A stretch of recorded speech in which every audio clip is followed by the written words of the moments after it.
अगर प्लेन पर बिजली गिर जाए तो क्या होगा? क्या इसके कई टुकड़े हो जाएंगे? चींटियां हमेशा ऐसे एक लाइन में ही क्यों चलती है? और क्या हुआ जब अचानक ये मुर्गियां ऐसे हरे अंडे देने लगी? इस बदलाव के पीछे का कारण क्या है? जानने के लिए बने रहिए हमारी आज के इस वीडियो के साथ अंत तक। नंबर 1, दोस्तों आपने भी घर पर कभी न कभी लाइट बल्ब को तो चेंज किया ही होगा, लेकिन ऐसा करने के लिए आपको घर वालों से कितना पैसा मिला? जवाब होगा कुछ नहीं। लेकिन तब क्या हो अगर आपको सिर्फ एक बल्ब बदलने के लिए पूरे 1.5 लाख रुपए ही मिल जाए? जी हाँ, आपने सही सुना। अमेरिका में रहने वाले केविन शमिट को सिर्फ एक लाइट बल्ब बदलने के लिए $20,000 यानी कि करीब 1.5 लाख रुपए मिलते हैं।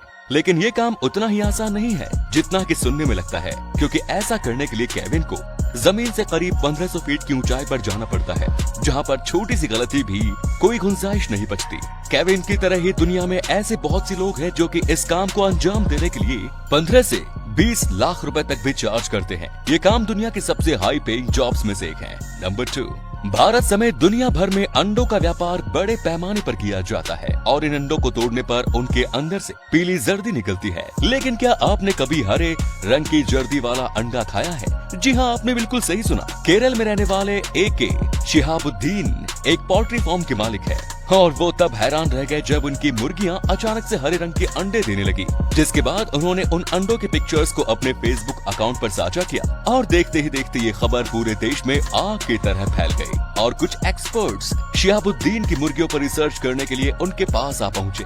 उन्हें पता चला कि उनकी मुर्गियां कुछ ऐसा खाती हैं जिसकी वजह से उनके अंडे की जर्दी हरे रंग की हो जाती है। क्योंकि जब उनकी ये मुर्गियां उन एक्सपर्ट्स के पास थी तो 1 महीने के अंदर ही वो नॉर्मल पीले रंग के अंडे ही देने लगे। लेकिन फिर शिहाबुद्दीन ने उन्हें बताया कि वो मुर्गियों को नॉर्मल डाइट ही देते हैं, जिसके बाद फिर एक्सपर्ट्स ने बताया कि हो सकता है उनके घर के पास कोई ऐसा खास पौधा मौजूद हो जिसे खाकर वो हरे रंग के अंडे देने लगी हो। पर ये पौधा आखिर कौन सा है, ये बात वो भी नहीं जानते।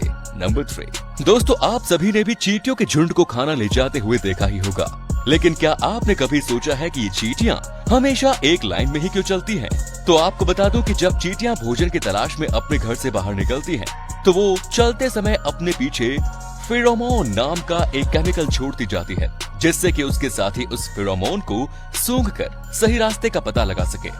फिर उस चींटी का पीछा करने वाले बाकी की चींटियां भी पीछे उसी फेरोमोन नाम की केमिकल को छोड़ती जाती हैं और ये साइकिल ऐसे ही तब तक चलता रहता है जब तक कि वो सारे भोजन को वहां से ले जाकर अपने घर में स्टोर ना कर दें। और हाँ, चींटियों के हर एक ग्रुप का अपना एक अलग गंध का फेरोमोन होता है, जिससे वो अपना इलाका भी निर्धारित करती है। नंबर 4, मिरर टच सिंथेसिया एक ऐसी बीमारी है जिससे ग्रस्त व्यक्ति अपने सामने मौजूद किसी भी व्यक्ति को छूने भर से ही उसको होने वाले दर्द को महसूस कर सकता है। और अमेरिका में रहने वाले डॉक्टर जोएल सैलिनास भी इसी रेयर बीमारी से ग्रस्त है, जिसकी वजह से ये डॉक्टर जब भी किसी मरीज को छूते हैं तो उनका दिमाग उस व्यक्ति को होने वाले दर्द को महसूस करने लगता है। अब इसे कोई बीमारी कहा जाए या फिर किसी तरह की सुपर पावर, ये फैसला आप खुद ही कर लीजिए।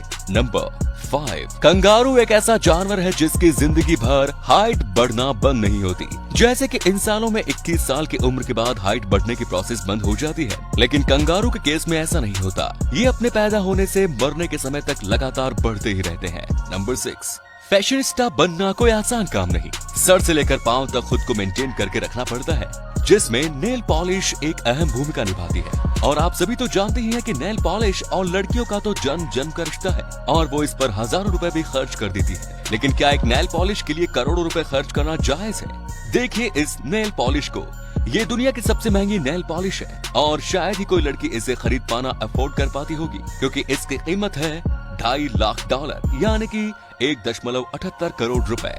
और ऐसा इसलिए क्योंकि इसके निर्माण के लिए 267 रियल ब्लैक डायमंड का इस्तेमाल किया गया है। नंबर 7, जब भी कहीं बिजली गिरती है तो वो आसपास में मौजूद एरिया को तहस नहस करके रख देती है। तो ऐसे में मन में एक सवाल जरूर आता है कि आसमान में उड़ने वाले इन प्लेन्स पर बिजली गिरने पर क्या होता होगा? उसके तो परखच्चे ही उड़ जाते होंगे। तो आपको बता दूं कि एरोप्लेन को कुछ इस तरह से डिजाइन किया जाता है कि लाइटनिंग स्ट्राइक का उस पर कुछ भी असर नहीं होता। जहां एरोप्लेन का बाहरी ढांचा पूरी तरह से एल्यूमिनियम से बना होता है, वहीं उसके अंदर कॉपर फॉयल की लेयर का इस्तेमाल किया जाता है, जिससे कि उसके ऊपर टकराने वाली बिजली बाहर से ही रिफ्लेक्ट हो जाती है और प्लेन्स के अंदरूनी ढांचे तक पहुंच भी नहीं पाती। इतना ही नहीं, लाइटनिंग स्ट्राइक से पूरी तरह से सुरक्षित बनाने के बावजूद भी एरोप्लेन को मौसम खराब होने की स्थिति में उड़ाया नहीं जाता, और यदि उन्हें किसी कारण से उड़ाना भी पड़ जाए तो पायलट लाइटनिंग स्ट्राइक वाले एरिया से काफी दूर से होकर ही गुजरते हैं। अब ऐसे में उन्हें चाहे कई किलोमीटर दूर का फासला ही क्यों न तय करना पड़े, उनके द्वारा लाइटनिंग स्ट्राइक को अवॉइड करने की हर मुमकिन कोशिश की जाती है। अगर ये वीडियो अच्छी लगी तो इसे शेयर करना ना भूलें और ऐसे ही और भी अमेजिंग वीडियोस को लगातार देखते रहने के लिए